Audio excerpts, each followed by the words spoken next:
Hey guys, so this week we have two short verses and they kind of continue what we were doing last week. So it's verse 3 and 4 of Matthew 6. And so we're going to continue with, remember we went to practice, baseball practice, is beware practicing your righteousness before the people. So we're going to keep going. So at the end, you had gone into the dugout. And there was streets down there, and the praise team was there, and a guy named Rudy saying, truly, they have received their reward. Well, now the game is over, and where do you head after the game? But the concession stand to get your snack. So you head to the concession stand, and the guy, and there's a long line, and you're standing in line, and the guy in front of you, like, leans down to, like, tie a shoe or something, and he has, like, plumber butt.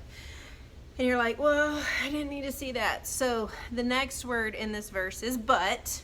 Okay, so you get the but, and then there's another bell ringer taking up money for the needy, and you're like, what is with this? There was a guy on, Gus was on second base, and now there's another bell ringer. So it's but when you give to the needy, and you finally get up there to place your order and everything, and the person taking your order is a magician.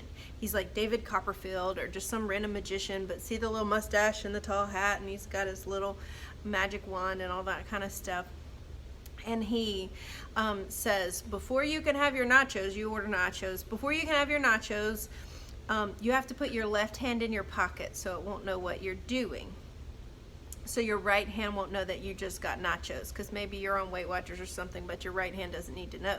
So you put your left hand in your pocket and you get your nachos.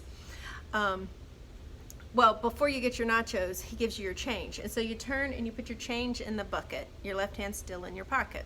And that part is, do not let your left hand know what you're doing. Do not let your left hand know what your right hand is doing. And then you turn and you put your change in the thing while your left hand was in your pocket, so that your giving may be in secret. Okay? So then you get your nachos and all that. And you look over, and there is your father. He was at first base, but now he's over here. Your father is there, and he goes like this. You know what that means, like, I see you. And your father who sees you in secret, and then he's like doing this, or maybe giving you a thumbs up, will reward you. So that's our verses. But when you give to the needy, do not let your left hand know what your right hand is doing, so that your giving may be in secret, and your Father who sees you in secret will reward you. So pretty easy verses this week. I don't know them yet. I'm working on them. Hope that trick helps you, or just write them out, or do any other kind of method you like to memorize. But I'm super proud of your effort. Keep it going, because we're about to get to the Lord's Prayer, and we're going to get to zoom through those verses. So great verses this week. Have a good week.